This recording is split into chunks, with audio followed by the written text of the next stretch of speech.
Hello, my name is Roque Calleja. I'm a managing director and I'm the head of BlackRock's alternative business for Latin America. I've been in the firm for close to 14 years. I've worked at 3 different offices, Madrid, New York, and Mexico, always covering the Latin American region.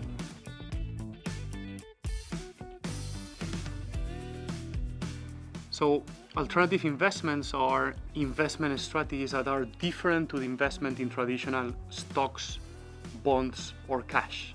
There are many ways to define alternative investments, but the way that we like to define it is through 5 main categories. The first one, private equity. In private equity, you are investing in the equity of private companies. Private credit.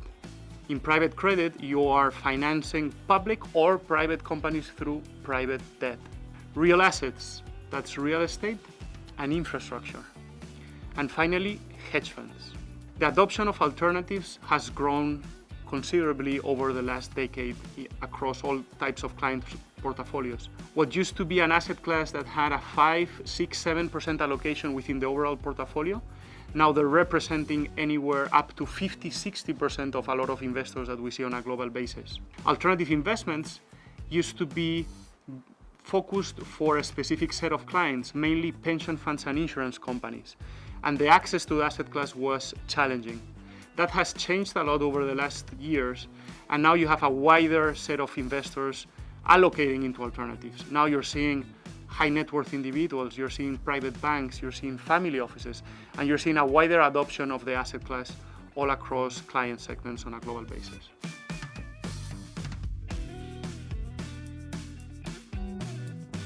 So alternative investments can provide different outcomes depending on the objectives that you have when investing in private markets.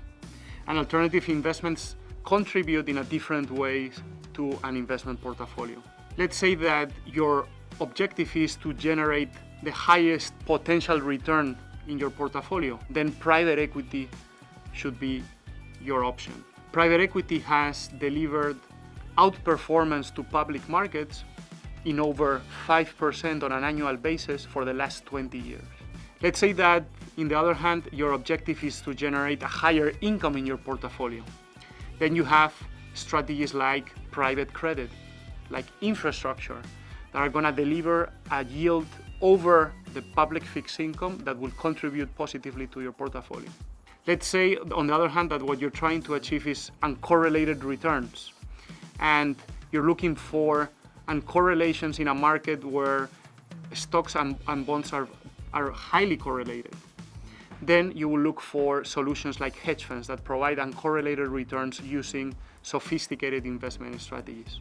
So depending on your objectives, you have a different set of tools at your disposal. It's important not to consider alternatives as a single asset class. Alternative investments have different outcomes depending on your different investment objectives.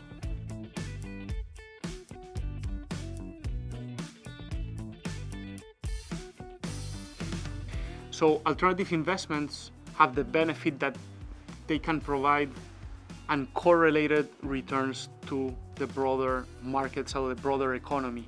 We tend to say that they are an all-weather strategy. And in a market like today, when you think about the public markets, you are more subjected to different factors that can affect your investment. You're more dependent on macroeconomic data. You're more dependent on growth of the economy. In alternative investments, you have more idiosyncratic exposures. You're investing in private companies, and you are investing with the thesis that those companies will grow and will generate value in the long term, independent of the market cycle. And if you look at our 20-year track record, we have been able to deliver positive performance for clients independent of the market cycle, including previous crises and previous recession periods where public markets have had negative performance, alternatives have delivered positive performance.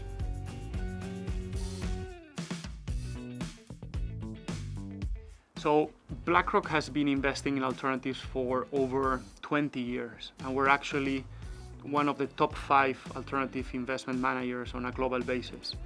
We're managing currently close to $350 billion in alternative investments.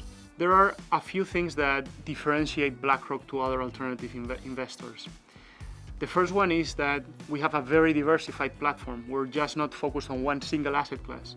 So we have capabilities across private equity, across private credit, across real assets and hedge funds. What that gives us is a holistic view and a relative value view across different asset classes. And that allows us to bring to investors whatever asset class is better suited for their investment objectives. Another differentiator is the fact that BlackRock is the leading asset manager on a global basis, and that we have presence in over 50 offices and we have more than 1,100 alternative investors.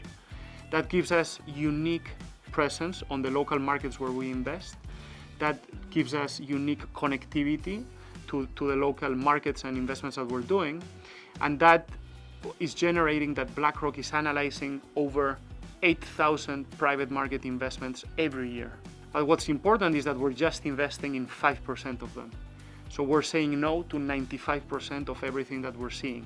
We're highly selective in how we invest, and we're highly selective on the regions and the opportunities that we invest in.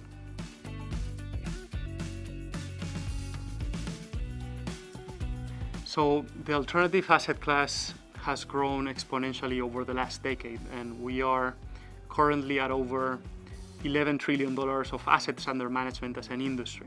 We expect that growth to continue going forward, and we even expect that growth to accelerate going forward.